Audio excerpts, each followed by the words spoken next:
घने जंगल में एक हाथी रहता था। वह स्वभाव से गर्विष्ठ और क्रूर निर्दयी था। वह जंगल में घूमता, इधर उधर जाता और साथ में पेड़ और उसकी शाखाएं तोड़ डालता। जो पक्षी उन पेड़ पर रहते वे उस हाथी से बहुत डरते थे। जब हाथी उन पेड़ों को उखाड़ कर फेंकता या शाखाओं को सूंड से तोड़ता तो उन शाखाओं पर रहने वाले पंछियों के घोंसले जमीन पर गिरकर टूट जाते। बेचारे पंछी उसका कुछ नहीं कर पाते। जंगल में हाथी ने चौतरफा तबाही मचा दी थी। इतना ही नहीं, शेर और बाघ भी उससे दूर ही रहते थे।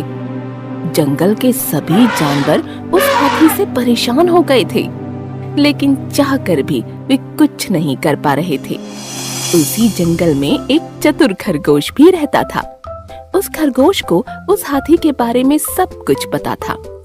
खरगोश ने उस हाथी को सबक सिखाने की ठान ली और उसने जंगली जानवरों की एक सभा बुलाई और कहा, इस दुष्ट हाथी का अब कुछ करना होगा। इसने इस जंगल के सभी प्राणियों को परेशान कर रखा है। अब मुझे इसका कुछ करना होगा। ऐसा कहकर खरगोश वहाँ से चला जाता है। एक दिन खरगोश उस हाथी के पास जाता है और उससे कहता है, महाराज, आपसे कुछ जरूरी वार्तालाप करना है, क्योंकि ये हमारे जीने और मरने का प्रश्न है। हाथी ये सुनकर गुस्से से बोला, तुम कौन हो और यहाँ क्यों आए हो? भाग जाओ यहाँ से, वरना जान से हाथ धो बैठोगे। महाराज, तनिक सुन तो लीजिए। मैं जंगल के सभी प्राणियों का प्रतिनिधि बनकर आपके पास आया हूँ। हम सभी जानवर चाहते हैं कि आप हमारे महाराज बन जाओ और इस जंगल पर राज करो। कृपया मेरा प्रस्ताव स्वीकार कर लो और हमें आपकी सेवा करने का मौका प्रदान कर दो। खरगोश ने बड़े मीठे बोलों में कहा। हाथी ये सुनकर बहुत खुश हो गया और बड़े गर्व से उसने अपनी सूंड को उठाकर खरगोश की तरफ देखा। खरगोश आगे बोला, मैं यहाँ आपको लेने के लिए आया हूँ। आप मेरे साथ चलिए। आपका राज्याभिषेक समारोह जंगल के बीचों बीच रखा है। वहाँ सभी जानवर आपका बेसब्री से इंतजार कर रहे हैं। अपने होने वाले नए महाराज का इंतजार कर रहे हैं। ये सुनकर हाथी बहुत खुश हो गया। उसका हमेशा से सपना था कि वो एक दिन इस जंगल का महाराज बने। उसने सोचा कि राज्याभिषेक समारोह उसके लिए गर्व की बात है, इसलिए वह उस खरगोश के साथ चलने के लिए तैयार हो गया। चलिए महाराज, आपका सभी प्राणी वहाँ इंतजार कर रहे हैं। मेरे पीछे पीछे आ जाइए। खरगोश बोला।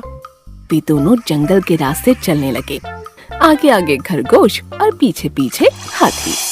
चलते चलते वे दोनों जंगल के एक तालाब के पास आ गए। उस तालाब का परिसर पूरी तरह दलदल से भरा था।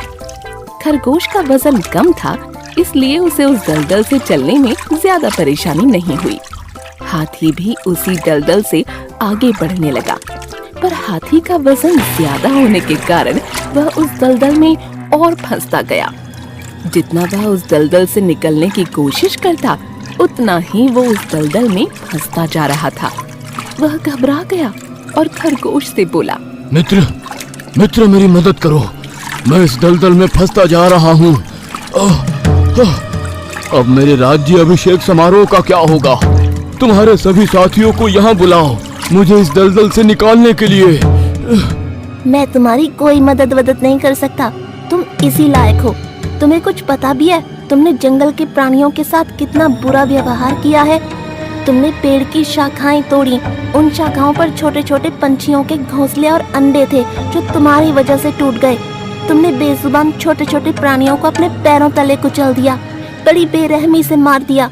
हम सब रो रहे थे, दया की भीख मांग रहे थे, पर तुमने कुछ भी तरस नहीं खाया और अब तुम तुम्हारी जान की भीख मांग रहे हो। मुझे तुम्हें ये बताते हुए खेद है कि तुम्हारा राज्याभिषेक नहीं हो सका, लेकिन तुम्हारा दाह संस्कार अवश्य होगा। अलविदा। ऐसा कहकर खरगोश वहाँ से चला गया और इधर हाथी धीरे धीरे उस दलदल में और फंसता गया और उसकी मौत हो गई। तो दोस्तों, इस कहानी से हमें ये पता चलता है कि अत्याचारी को भी अपनी कयामत भोगनी पड़ती है।